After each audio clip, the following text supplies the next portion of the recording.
presenter, like a teams here, like a mixed use team. And they've been, I actually, always by chance I met them like in the office. Sometimes I'll go to like a Sunday, like for working. I'm crazy, right? But, so I can see them like they're practicing a lot. So I'm just like really love that, like they're working hard so that hopefully they really paid up for their work. All right, so our mixed use team here. All right, so before you actually presenting for your stuff, please explain a little bit briefly about the problem statement, who you actually present to, okay? All right, go. Yeah, good morning everyone. A little overview of the problem statement is we're a design build contractor presenting to the owner, proposing our bid for the 200 Meson 100. So that's kind of the stance we're in. This is our flyer. Our resumes are there if you want to scan the QR code, but we get started in the presentation now. So, good morning everyone. My name is David Flores. I'm the project executive representing Morley Builders. Today I have the wonderful opportunity to present to you our proposal for the 200 Meson 100, a mixed-use development located in the heart of Chinatown, Los Angeles. Today I will be walking you through who we are as a company, what we stand for, our team, our past successes, and a project overview. Morley has been a cornerstone in Southern California construction since 1947. We are consistently ranked in the ENR's top 400 contractors list, which is supported by a long-standing history of reliable clients such as subcontractors in the region. Another thing we like to take pride in is our ability to self-perform concrete. This gives us greater control over the quality, cost, and schedule. Another thing I like to mention is Morley specializes in type 1 and type 2 concrete and steel structures, particularly commercial, parking, multifamily, and mixed-use developments like the one here today. Our culture is driven by values that drive every decision. We deliver on our commitments, we respect for all, integrity, value-added services, excellence, and safety. These aren't just words to us, they define how we build, how we lead, and how we represent our client. Now, a little bit about our past successes. We built 10 West Walnut, 710 Wilshire, and LA Plaza Village. These three projects are able to showcase our ability to deliver high-density projects in tight city spaces while maintaining the design quality, budget, and schedule, which is exactly what is needed for this 200 Meson 100 project. Now I'd like to present to you our team. We have our project manager, Ashley Tran, our scheduler, Mario Bobadilla, our superintendent, George Espinoza, and our two estimators, Giovanni Rodriguez and Geraldine Falcon. With this team, we are able to reflect Morley's approach to every job through collaboration, accountability, and precision. Now I'd like to go over the project overview. This project is 384,000 square feet of pure beauty. It is a mixed-use development located right next to LA State's historic park. It is 4 Type 3 wood frame buildings on top of a Type 1 podium. The building itself contains 280 residential units along with 22,000 square feet of commercial spacing. There is also a 2-level subterranean garage that houses about 293 car stalls and 24 motorcycle stalls. Some of the amenities included in this building are an outdoor barbecue area, an outdoor dog park, a yoga studio, a gym, and so on. There is also the architectural element of a center oculus that sits right in between all 4 buildings. Beyond the numbers, the project itself will expand the East Side Creative Corridor, bringing in new housing and creative energy to Chinatown, Los Angeles, making it a connection point between the community and the city. Now, I'd like to pass it on to our project manager, Ashley Tran. This has been a wonderful project to learn about, and we'd love the opportunity to execute it on time and within budget. To do this, I calculated many ways of risk analysis. I've done soils analysis, as well as the overall project site analysis, and then MEP coordination. I first began with a soil analysis on the reports. We found that there were hydrocarbons within the soil from the previous truck wash that was on the site. I also realized that there were VOCs within the soil from the TrueFlex rubber property, which produces runoff onto our site. To remove this hazardous material, we'll make sure to excavate 20 feet deep down. This removes all of the materials and will get it off-site into a contained source. Then there was the issue of the 180-foot radius crane, which could cause multiple issues regarding the sloped embankments that are on the site. This could cause problems with instability, so we'll make sure to bring it in 1 week ahead to make sure that we fill those embankments as well as support it well to carry this heavier vehicle. There was also the issue of the heavy bridges that are on each of the floors, 1 through 7. We'll make sure to check weather patterns beforehand, as well as make sure that all of our operators are well trained and are aware of this weight issue. After that, I did MEP coordination. There was an issue within the design team where they placed plumbing fixtures within the shear walls. This is fine as long as the radius of the fixtures are 2 inches or below. There were fixtures that were above. I measured those fixtures and found that there are about 325 feet worth of fixtures, which means that we'll have to add plumbing walls to each floor. I found that we would have to add about 325 inches or feet of plumbing walls, which would come out to around $3,000 per floor. This would span from floor 3 to 7. I then communicated this with our scheduling and estimating team to make sure this is all accounted for and that the project can run smoothly. Next, I'm passing it on to our scheduler, Mario. Thank you, Ashley. I'm the scheduler for this project, and here at Morning Builders, we value your time, so we like to get things done on time to maximize your earning potential. So I'd like to go over, that being said, I'd like to go over a few notable milestones. We received our notice to proceed on August 15, 2025, and our leasing office being number one priority, we finished it the following year in December, and we are projected to finish the project in November of 2029. As Ashley mentioned, we did have a few challenges that are accounted for in the schedule, and we are looking at a total project duration of 3 years and 3 months. And you can see our sequencing, we start off with earthwork and move on to our vertical construction, moving on to our cable oculus, and having substantial completion in 2029. With that being said, I'd like to move on to George. Thank you for that, Mario. So I am Horace Mendoza, Superintendent, in charge of the site logistics and just analyzing the site and seeing any issues that might arise later in the project. Okay, so this project is located in downtown LA, Chinatown, known for its traffic, congestion, and just the area we're in. It's tight. It's a tight location, but the good thing about it, it is an industrial zone. Compared to a residential, where this may limit our things with noise and many factors that have to do with irrigation and things. We can start early for the project compared to a lot of the areas that are residential surrounding this area, which limits it at 7 in the morning.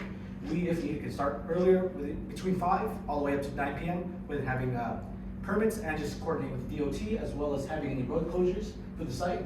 It is really important because the site that you guys chose it's really tight. Everything that has to go on here needs to have a purpose. It needs to be moving fast when it needs to be there. This is why I proposed for the parking that we have take over this lot in the southern part of the lot, which is just an abandoned warehouse, which we can utilize for not just parking, but also for our trailer as well as our lay down area. Still, that gives us limited space, so things that come on site need to be used as they go, probably within a week's notice, as I can see this going forward. For us, Morning Builders, we care about safety, not just for our workers, but as well for the public. We do have 2 neighboring warehouses that are still, in working condition, and one affects the school buses for the school to the north of us, and we don't want to affect those. And to the east is this manufacturing shop that we just want to be good neighbors to. I'll be making sure to have contacts towards them and notify in case I or any of the workers have any problems with them. They'll have a point of contact, and if any issues arise, they know where to go, and we'll make sure to mitigate them and address them. Okay. Site logistics. Looking at the phasing, like my PM did say, we do have VOCs on site, and we have to dig down those 20 feet. That's a big issue down the road because we have to transport this off site. This can lead to, if improper care, if they're hauling this off, this can contaminate the streets, and it is a big environmental hazard. We'll be making sure to have not just rumble strips on the trucks, but also inspect the trucks as they leave. Because it's such a tight area, we will have road closures as needed.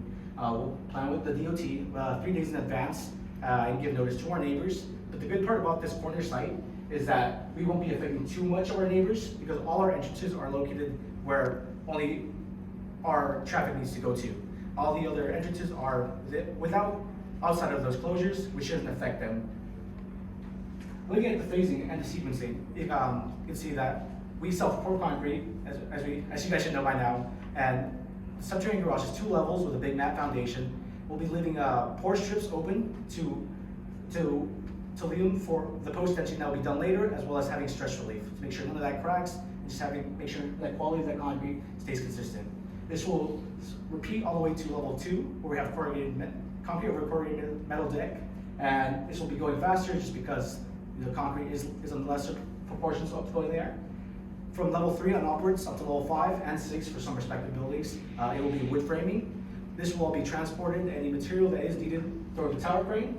We chose the tower crane over the mobile crane. It is more expensive, but it is the optimal choice for your project as it will lessen the road closures, have less congestion, And it just lets us have an eye in the sky to pick up any materials to move when needed, where we need it.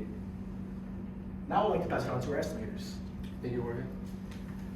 Thank you guys for being here today. My name is Giovanni, and my colleague here is Geraldine, and we're part of the estimating team for this project.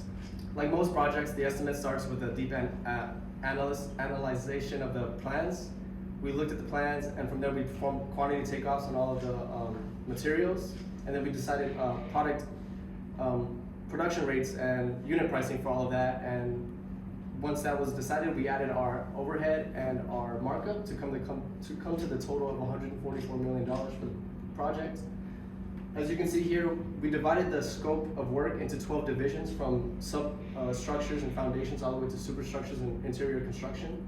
You can see the portion of each division as it pertains to the total budget. So the top 3 contributors to our project budget is going to be our interior construction at $24 million. This does include all of the framing, ceilings, flooring, and finishes as well. The finishes here are of a higher standard, so that's why the pricing also comes out to be pretty high. Our second highest contributor is going to be the mechanical work, so HVAC, plumbing, and all that stuff, and related work as well.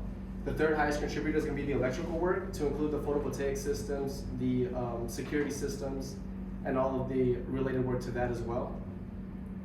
Our staffing plan for this project is as such. We have a project executive for handling the big picture items, who is there for a portion of the project, followed by our superintendent or project manager, who will be there for the total duration of the project to handle all of the day-to-day activities and make sure that the project is moving along smoothly and on schedule and on budget. Followed by our project engineer, who will be assisting our superintendent and project manager on the job for the full duration of the project as well. Finally, we have our estimator and our scheduler, who will be more on the pre-construction and planning side of the project. And yeah, so I'd like to pass it on to my colleague, Geraldine. Right, thank you, Gio. So for this project, we were given lists of bid forms that contained the work order that they're gonna have and provide, plus the pricing for each subcontractor. And we chose these prospective prices for plumbing, fire sprinklers, HVAC, and electrical. We were also given some lists for photovoltaics, and we chose this specific one because it generates about 380 kilowatts per hour at the cost of $765,000. And for you, the owner, you guys want to save the most energy consuming solar system, so this will be, you guys will save about $57,000 in the year. And now I'd like to pass it back to our project executive. Thank you, Geraldine. A little summary of the project: it is 384,000 square feet, along with 22,000 square feet of commercial spacing. There's a total of about 280 residential units, along with 317 parking spots in the subterranean garage. It is located in Los Angeles and includes a multitude of amenities. This project is truly a beautiful one that reflects creativity, community, and craftsmanship. And we're excited to be given the opportunity to bring it to life. So the real question is, when can we start? Thank you, everyone, and this was our presentation.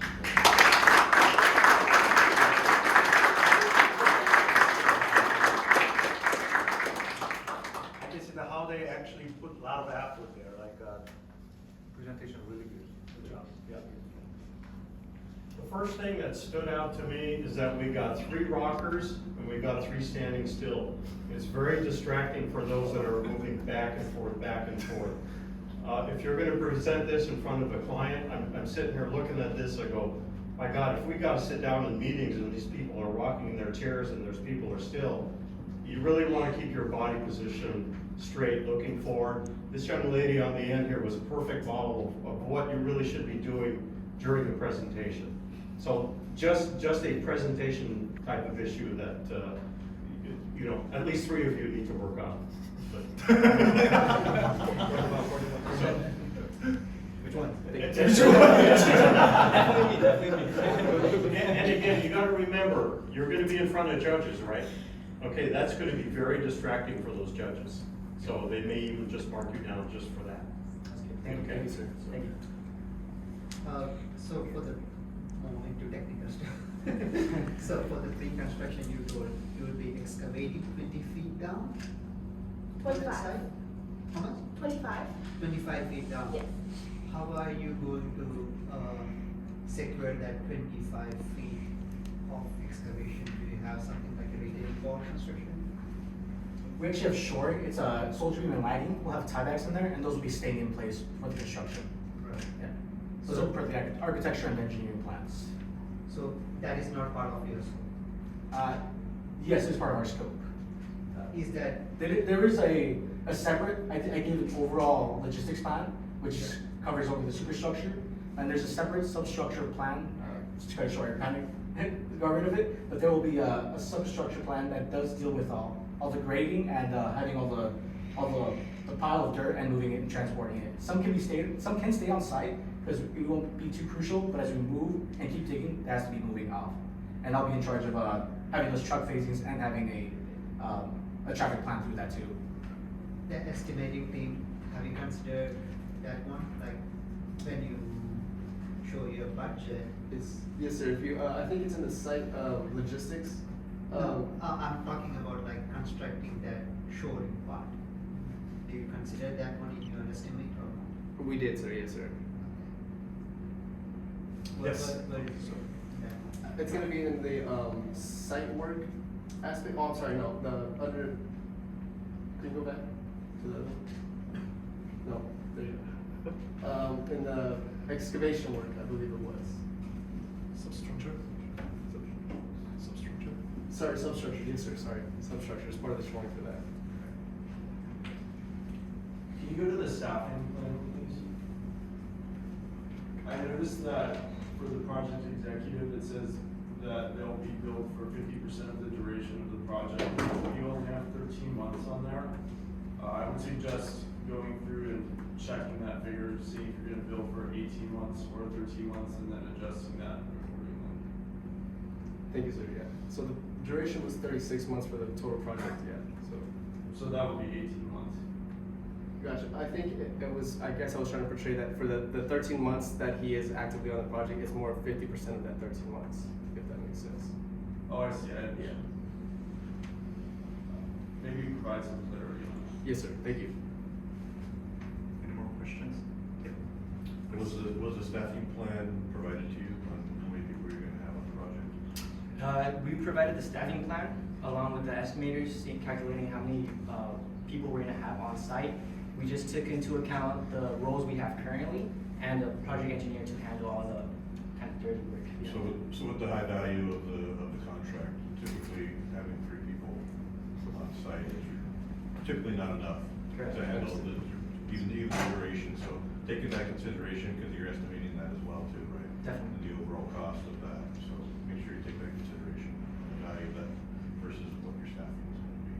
Correct. Yes, we did have a kind of deliverable on the operations team and the field team, but we just included kind of the main members here. Yeah. Thank you. Any more question? Yes. As a design build presentation, generally design build projects involves a team or a group of people.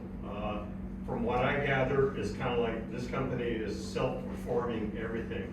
And as, if I'm sitting back here as an owner, you're trying to sell me this project, I'm thinking, they can't do all of this by themselves. There's a certain trades that need, you know, your consultants to work with. So you may want to think about that, you know, how this is presented, that you're definitely going to need some subs, you know, all your mechanical, maybe even your foundation sub and all that. You're not going to all self-perform that. It's very difficult to do. As the design team, design build team, you know, there's generally the contractor and then all their subs underneath it, but everything flows up to them. So just kind of a point of thinking in terms of the real world of design build, it's more than one group doing all of this. Correct. I'd just like to talk on that. We did have a slide that had our subcontractor bids for our electrical, mechanical, HVAC and plumbing and all that. We just did not mention the kind of bids and the companies on it. But this is subcontracted work right here. Yeah, and you may want to think about introducing that at the very beginning. We're the primary or the prime on this, but we have this team of subs underneath us, and this is what they're going to be doing. So that it doesn't come across as if, you know, your company is doing all of it. Correct. Sounds good. Thank you. Make that clear to the owner. Yeah, just to piggyback on that, especially because on the estimating presentation, it seemed to go really fast, right? In comparison to like everybody else's stitch. So it might be helpful to put you know, who were the subcontractors that are estimating, why did you guys choose this one? How did it affect your overall cost? You know, and I think that will help in, first of all, extend your presentation and allow your estimators to speak. Yes, sir. And just to piggyback a little bit more on what I just said, is for a client that's gonna select a design-build contractor, it's very, very important that you have relationships with your subs. If you have never worked with them before, that's always kind of a little red flag to the owner.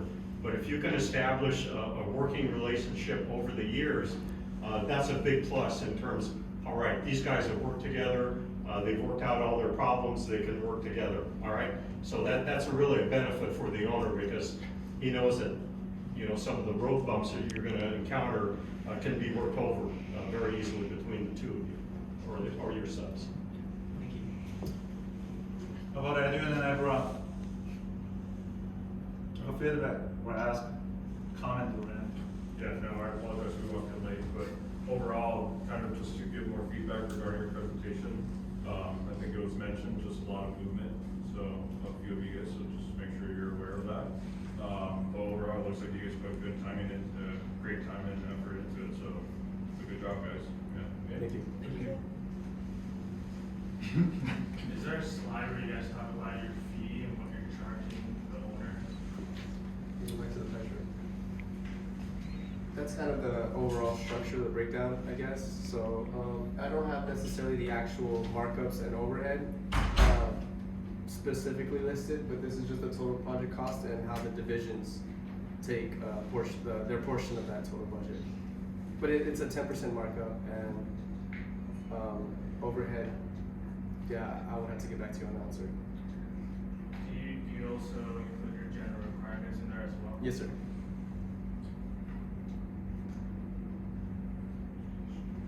It'd probably be good to think about including that, just like you said. Yes, sir.